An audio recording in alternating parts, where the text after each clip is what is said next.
साथियों, 11 मई को पोखरण से जो आत्मविश्वास प्रारंभ हुआ था, आज लखनऊ में वह और मजबूत हो रहा है।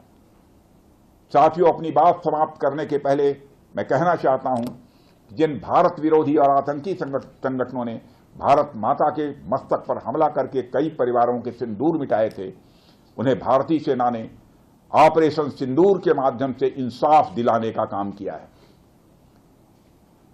और इसके लिए आज सारा देश भारतीय सेनाओं का अभिनंदन कर रहा है। ऑपरेशन सिंदूर सिर्फ एक सैन्य कार्रवाई भर नहीं है, बल्कि भारत की राजनैतिक, सामाजिक और सामरिक इच्छा शक्ति का प्रतीक है। यह ऑपरेशन आतंकवाद के खिलाफ भारत की दृढ़ इच्छा शक्ति का और सैन्य शक्ति की क्षमता और संकल्प शक्ति का भी प्रदर्शन है। हमने दिखाया है, भारत आतंकवाद के खिलाफ जब भी कोई कार्रवाई करेगा तो आतंकवादियों और उनके आकाओं के लिए सरहद पार की जमीन भी सुरक्षित नहीं रहेगी। भारतीय सेनाओं ने ऑपरेशन सिंदूर को पाकिस्तान में मौजूद आतंकी ढांचा ढहाने के उद्देश्य से लॉन्च किया था।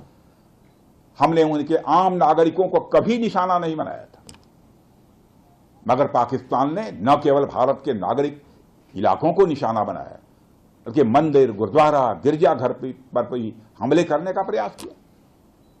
भारतीय सेना ने शौर्य और पराक्रम के साथ साथ संयम का भी परिचय देते हुए पाकिस्तान के अन्य ठिकानों पर भी प्रहार करके करारा जवाब दिया है।